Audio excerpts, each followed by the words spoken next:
প্রিয় শিক্ষার্থীবৃন্দ, প্রীতি ও শুভেচ্ছা নিও। আশা করি তোমরা বরাবরের মতো ভালো আছো।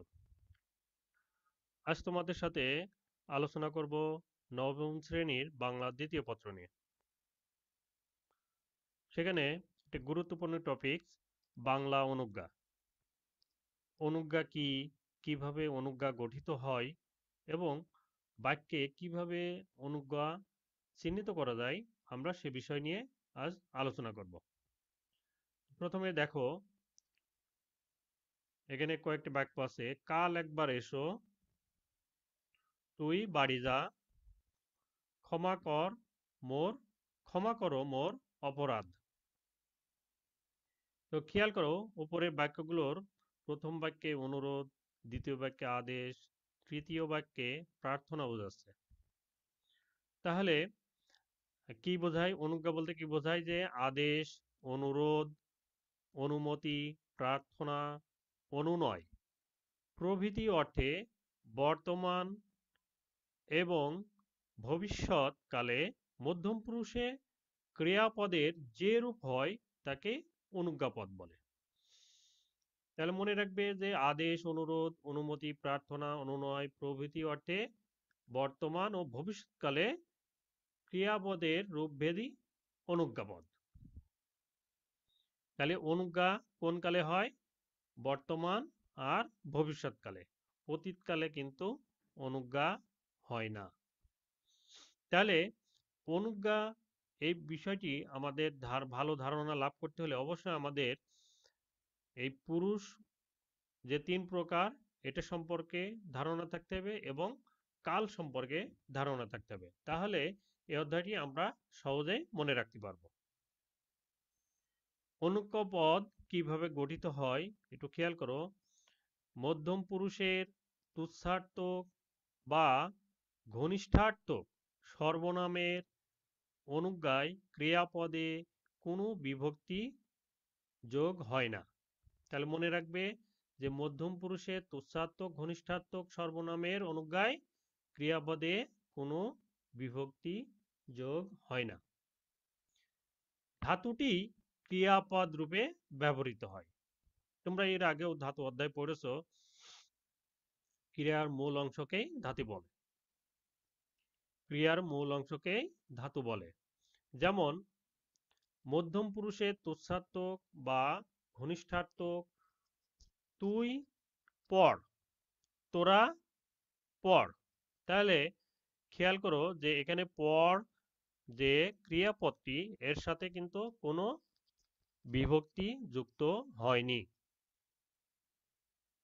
কিন্তু অনুরোধ, আদেশ বা অনুরূপ অর্থে সম্ভ্রান্ত সম্ভ্রান্তক সম্ভ্রমাত্মক মধ্যম পুরুষের সর্বনাম আপনি বা আপনারা এবং সাধারণ মধ্যম পুরুষের সর্বনাম তুমি বা তোমরা পদের সঙ্গে যে অনুজ্ঞা পদের ব্যবহার হয় তাতে বিভক্তি যুক্ত থাকে।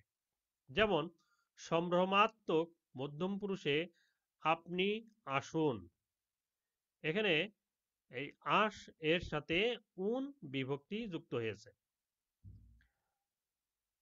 আর সাধারণ মধ্যম পুরুষে তুমি আসো, এখানে আস এর সাথে অ বিভক্তি যুক্ত হয়েছে।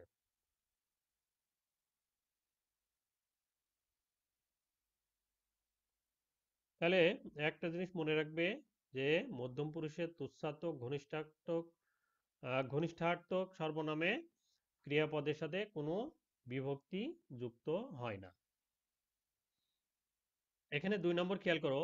প্রাচীন বাংলা রীতিতে মধ্যম পুরুষের অনুজ্ঞায় ক্রিয়ার সঙ্গে হ যোগ করার নিয়ম ছিল। তাহলে হ যোগ করার কখন নিয়ম ছিল? প্রাচীন বাংলার রীতিতে। কোন পুরুষে? মধ্যম পুরুষের। তাহলে বর্তমানে হ এর পরিবর্তে কি ব্যবহৃত হচ্ছে? অ এবং ও তে রূপান্তরিত হয়েছে। যেমন করহ, কর, আপন কাজ তাতে কি বা ভয় লাজ। অধম সন্তানের মাগো দেহ দাও পদচ্ছায়া। তাহলে দেহ শব্দটা বর্তমানে ব্যবহৃত হচ্ছে দাও। তাহলে দাও এর বর্তমান রূপ, প্রাচীন রূপ কি ছিল? দেহ।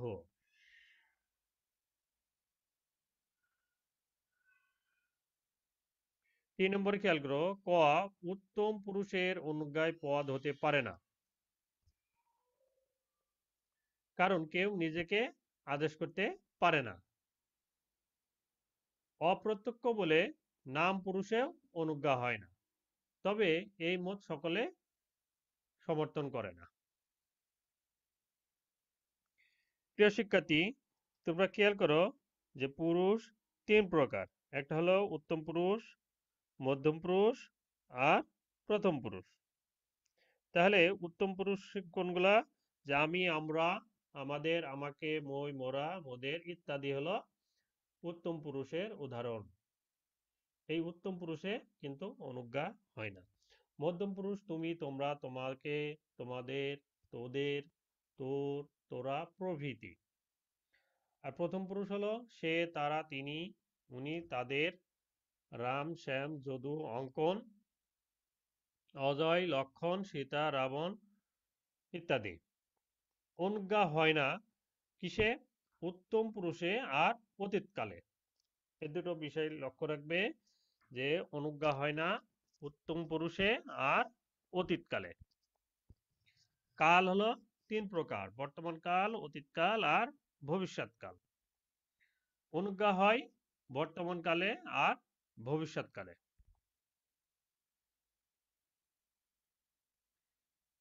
প্রিয় শিক্ষার্থী, এখানে একটু ভালো করে খেয়াল রাখবে। এই অংশটুকু অনুজ্ঞা বোঝার ক্ষেত্রে খুবই গুরুত্বপূর্ণ। 4 নম্বর দেখো, ক মধ্যম ও নাম পুরুষে বর্তমানে অনুজ্ঞার রূপ। যে সম্ভ্রমাত্মক আপনি, আপনারা, তিনি, তারা। উন বিভক্তি এর সাথে যুক্ত হচ্ছে বিভক্তি উন আর দন্ত ন। ক্রিয়াপদ যাউন, যান। আর সাধারণ অর্থে সর্বনাম তুমি, তোমরা এর সাথে বিভক্তি যুক্ত হয় ক্রিয়াপদের সাথে ও, অ আর ও। উদাহরণ কর, করো, যাও। তুচ্ছার্থক ও ঘনিষ্ঠার্থক তুই, তোরা সর্বনামের ক্ষেত্রে বিভক্তি কিন্তু যুক্ত হয় না, বিভক্তি হয় শূন্য। উদাহরণ কর, যা। এই কর, যা, এই যে ক্রিয়াপদ দুটো, এর সাথে কিন্তু কোনো বিভক্তি যুক্ত হয়নি। আর সাধারণ অর্থে দেখো, সর্বনাম পদে সে, তারা বিভক্তি যুক্ত হচ্ছে কি? উক। উদাহরণ হলো ক্রিয়াপদ করুক। এগুলো একটু ভালো করে মনে রাখবে। জ্ঞাতব্য বিষয় যে নির্দেশক ভাবের সাধারণ বর্তমানকালের সম্ভ্রমাত্মক মধ্যম পুরুষের বিভক্তি এন। যেমন আপনি দেখেন। সম্ভ্রমাত্মক মধ্যম পুরুষের অনুজ্ঞা পদের বিভক্তি উন। যেমন আপনারা দেখুন। চলিত ভাষায় ধাতুর মূল বর এ কারান্ত বা ও কারান্ত হলে উক্ত পার্থক্য লোপ হয়। যেমন লেন, লন, লিন, লোন, লোন ইত্যাদি। গ নম্বরে খেয়াল করো, মধ্যম ও নাম পুরুষে ভবিষ্যৎকালের অনুজ্ঞার রূপ। সম্ভ্রমাত্মক ক্ষেত্রে দেখো, সর্বনাম পদে আপনি, আপনারা, তিনি, তারা এর বিভক্তি যুক্ত হবে সাধু ভাষায় ই বেন, চলিত ভাষায় বেন। আর ক্রিয়াপদের উদাহরণ দেখো, সাধু হলো করিবেন, চলিত হলো করবেন। আর সাধারণ তুমি, তোমরা সর্বনাম পদে সাধুরূপে বিভক্তি যুক্ত হবে ইও, আর চলিত রূপে শুধু অন্তঃস্থ। ক্রিয়াপদের উদাহরণ দেখো, করিও, আর চলিত রূপের উদাহরণ করো। তুচ্ছাত্মক বা ঘনিষ্ঠাত্মক অর্থে সর্বনাম পদে তুই, তোরা এর সাথে সাধুরূপে বিভক্তি যুক্ত হবে ইস। চলিত ভাষায় বিভক্তি যুক্ত হবে শুধু দন্তস্ব। উদাহরণ দেখো, ক্রিয়াপদে করিস আর চলিত খাস। সাধারণ অর্থে সর্বনাম পদে সে তারা এর বিভক্তি যুক্ত হবে ইবে, চলিত রূপে বে, সাধুরূপে পরিবে, চলিত করবে। প্রিয় শিক্ষার্থী, তোমরা এটা বাসায় ভালো করে অনুশীলন করবে, তাহলে তোমরা এই অনুজ্ঞা অধ্যায়টি ভালো করে আয়ত্ত করতে পারবে। তোমরা একটু ভালো করে মনে রাখবে যে ঘটমান বর্তমানে অনুজ্ঞা কালের উদাহরণটা কেমন হয়, আর ঘটমান ভবিষ্যৎকালের উদাহরণগুলো কেমন হয়। এখানে কিছু উদাহরণ আমি যুক্ত করেছি, তোমরা একটু ভালো করে খেয়াল করো। ভবিষ্যৎকালের অনুজ্ঞায় উত্তম পুরুষ ব্যবহৃত হয় না। এই জায়গাটা একটু মনে রাখবে যে ভবিষ্যৎকালের অনুজ্ঞায় উত্তম পুরুষ ব্যবহৃত হয় না। সম্ভ্রমাত্মক মধ্যম পুরুষের সাধারণ ভবিষ্যতের ক্রিয়ার রূপটি সম্ভ্রমাত্মক মধ্যম পুরুষের ভবিষ্যৎ অনুজ্ঞায় ব্যবহৃত হয়। যেমন বর্তমানকালে দেখো, আদেশ অর্থে কাজটি করে ফেলো, তোমরা এখন যাও। উপদেশ অর্থে সত্য কথা গোপন করো না। কড়া রোদে ঘোরাফেরা করিস না। পাতিস্নে শিলাতলে পদ্ম পাতা। এই বাক্যটি খুবই গুরুত্বপূর্ণ, প্রায় পরীক্ষায় আসে, তোমরা একটু ভালো করে মনে রাখবে। কি অর্থে? উপদেশ অর্থে বর্তমানকালে অনুজ্ঞা, পাতিস্নে শিলাতলে পদ্ম পাতা। অনুরোধ অর্থে আমার কাজটা এখন করো। অঙ্কটা বুঝিয়ে দাও না। প্রার্থনা অর্থে আমার দরখাস্তটা পড়ুন। অভিশাপ অর্থে মর পাপিষ্ট। ভবিষ্যৎকালে অনুজ্ঞা দেখো, আদেশ অর্থে সদা সত্য কথা বলবে। সম্ভাবনায় অর্থে চেষ্টা করো, সবই বুঝতে পারবে। বিধান অর্থে রোগ হলে ওষুধ খাবে। অনুরোধ কাল একবার এসো। তো প্রিয় শিক্ষার্থী,